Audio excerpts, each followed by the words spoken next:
Japan के छोटे से गांव का एक पुराना रेलवे ट्रैक जो अब उपयोग में नहीं था। गांव के बुजुर्ग लोग कहते हैं कि उस ट्रैक पर रात के समय एक डरावनी आत्मा घूमती है। यह आत्मा टेके टेके की है जो सालों पहले ट्रेन एक्सीडेंट में मारी गई थी। इस एक्सीडेंट में उसकी बॉडी 2 हिस्सों में कट गई थी और अब उसकी आत्मा अपने शरीर के निचले आधे हिस्से की तलाश में भटकती है, अपनी मौत का रिवेंज लेती रहती है। यूमी एक 19 साल की लड़की, उसने कुछ टाइम पहले गांव में कदम रखा था। वो इस कहानी को एक अफवाह समझकर हंसने लगी। कहानी सुन उसके मन में क्यूरियोसिटी जागने लगी और उसने खुद इस कहानी की सच्चाई जानने का डिसीजन लिया।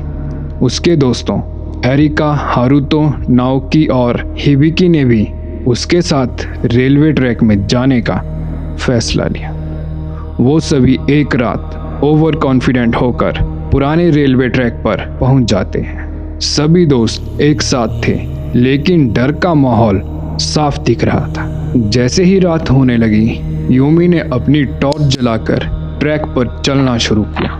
उसके दोस्त थोड़ा पीछे रह गए। चारों ओर अंधेरा और सन्नाटा था। अचानक उसने देखा कि ट्रैक के दूर कोने पर एक सफेद कपड़े में लिपटी कोई चीज पड़ी हुई थी। यूमी ने उसे इग्नोर कर दिया और उसकी ओर चलने लगी। जैसे ही यूमी पास पहुंची, उसने देखा कि वह चीज धीरे धीरे उसकी ओर खिसक रही है। उसका चेहरा भयानक और अजीब था। उसकी आंखें लाल रंग की चमक रही है। यूमी के कदम रुक गए। उसका शरीर ठंडा पड़ने लगा। वह आकृति उसके पास आ गई, लेकिन उसका शरीर केवल आधा था, जैसे कि उसके कटे हुए निचले हिस्से को ढूंढ रही हो। वह अपने हाथों की मदद से खिसक रही थी, जिससे वो देखने में और भी डरावनी लग रही थी। यूमी ने भागने की कोशिश की, लेकिन जैसे ही वह मुड़ी, उस आत्मा ने एक भयानक चीख निकाली। उसके दोस्तों ने देखा कि ट्रैक पर कहीं से कोई पुरानी ट्रेन की आवाज़ें आ रही है। उन्होंने यूमी को आवाज़ दी, यूमी जल्दी वापस आओ। लेकिन यूमी जैसे ही मुड़ी, वह आत्मा और पास आ गई। यूमी ने देखा कि आत्मा के कटे हुए हिस्सों से खून टपक रहा है। डर से कांपते हुए यूमी ने महसूस किया कि वह हिल भी नहीं पा रही है। आत्मा ने अपने डरावने चेहरे से उसकी ओर देखा और धीरे धीरे यूमी के पास आकर कहने लगी, मेरा शरीर कहाँ है?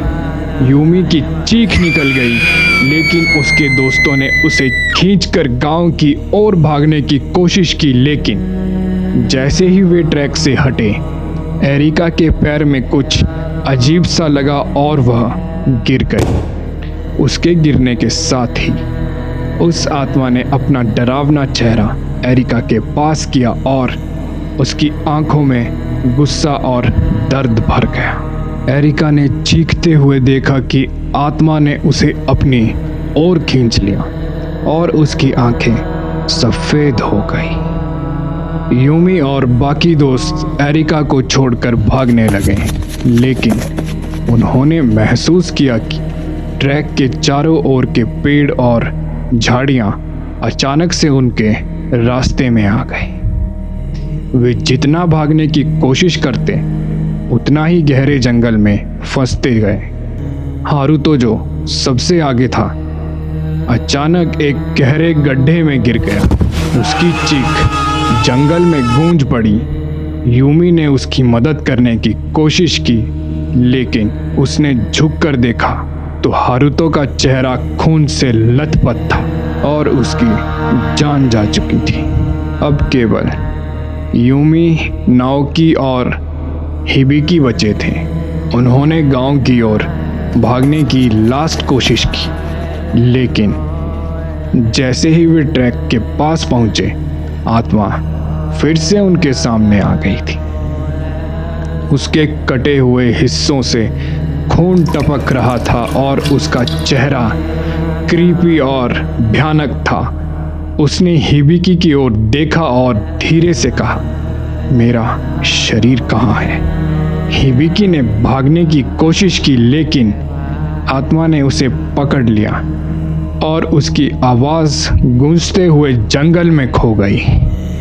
हिबिकी भी अब नहीं रही। नाओकी और यूमी ने एक दूसरे को देखा और समझ गए कि उन्हें इस भयानक जगह से निकलना होगा। लेकिन जैसे ही वे आगे बढ़े, नाओकी की टॉर्च की बैटरी खत्म हो गई और अंधेरा छा गया। अंधेरे में यूमी ने नाओकी को चीखते हुए सुना, यूमी मेरी मदद करो। लेकिन जैसे ही टॉर्च जली तो देखा कि आत्मा ने नाओकी को खींचकर अपने अंधेरे में गायब कर दिया। अब सिर्फ यूमी बची थी। उसने अपने चारों तरफ टेके टेके की आत्मा की भीड़ देखी जो उसे घेरने लगी। उसने सोचा कि अब उसकी भी मौत पक्की है। लेकिन तभी अचानक से एक आवाज़ सुनाई दी, यूमी तुम कहाँ हो। आत्माएं रुक गई। वो आवाज़ गांव वालों की थी। यूमी समझ नहीं पाई कि क्या हो रहा है। उसे अचानक अपने अंदर एक अजीब सी पावर महसूस होने लगी। उसने देखा कि आत्माएं पीछे जा रही हैं और जंगल का अंधेरा उसे अपने अंदर समा रहा है। उसके मन में अजीब अजीब से थॉट्स आने लगे, जैसे वो अब उन आत्माओं की तरह ही बन गई हो। जंगल से निकलते हुए यूमी का चेहरा भी बदल गया था। उसकी आंखों में वही भयानक लाल चमक थी जो उसने उन आत्माओं में देखी थी। वो अपने दोस्तों की मौत देख बहुत ज़्यादा घबरा गई थी, लेकिन अब वह खुद जंगल की भयानक शक्तियों का एक हिस्सा बन चुकी थी। शहर में लौटकर कोई भी यूमी को पहचान नहीं पाया। वह पहले जैसी नहीं थी। गांव में अब भी लोग उस ट्रैक से दूर रहने की ही सलाह देते हैं, क्योंकि वे जानते हैं कि रात के अंधेरे में वहां अब भी टेके टेके की आत्मा अपने आधे शरीर की तलाश में लोगों से बदला लेती रहती है।